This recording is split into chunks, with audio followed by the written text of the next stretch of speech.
جس طرح کسی ملک میں، اسلامی ملک میں، مساجد کے مصلی کے لیے ایک عالم کا انتخاب کیا جاتا ہے، جس طرح کسی مدرسے کو چلانے کے لیے ایک عالم کا انتخاب کیا جاتا ہے، تو اس سے بھی بڑھ کر عالم کا انتخاب کرنا ضروری ہے کسی ملک کا نظام چلانے کے لیے۔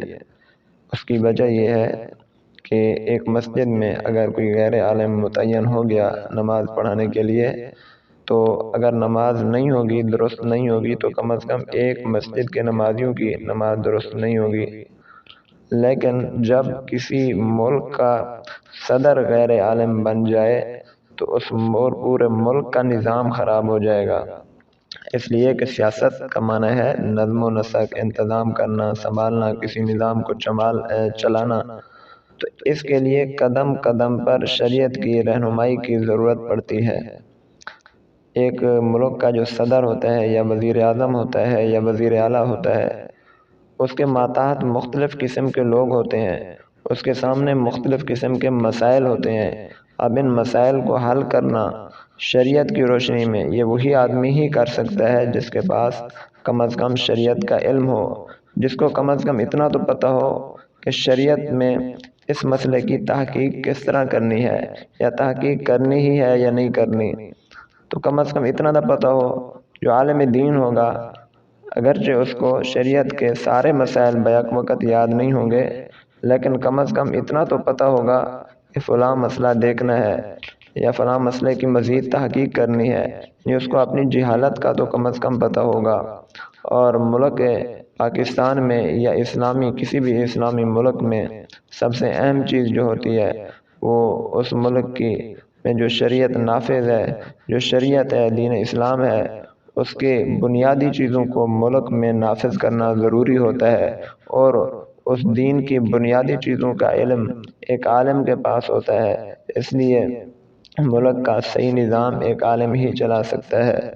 اور آپ دیکھیں گے کہ سب سے بڑے مولوی کا معنی مولا والا، یعنی خدا والا، جس کی نسبت خدا کی طرف ہو، اس کو مولوی کہتے ہیں۔ سب سے بڑے عالم، سب سے بڑے مولوی خود حضرت محمد مصطفیٰ صلی اللہ علیہ وسلم ہیں، اور وہ سیاسی تھے۔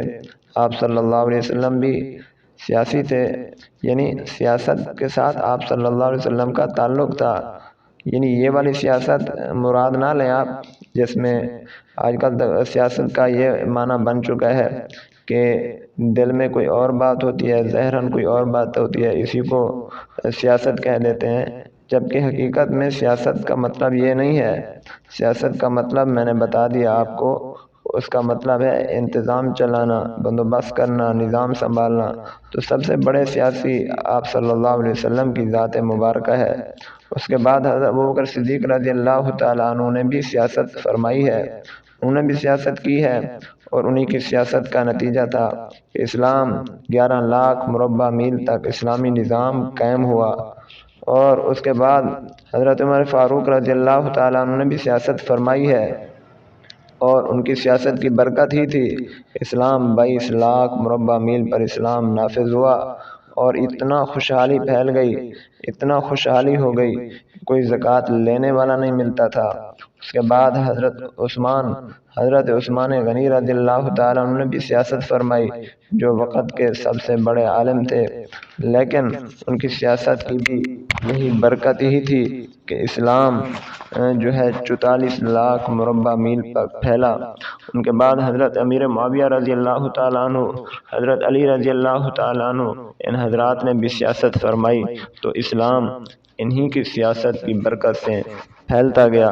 آج بھی اگر اسلام کا نظام نافذ ہوگا تو تبھی ہوگا کہ جب علماء کرام سیاست میں حصہ لیں گے۔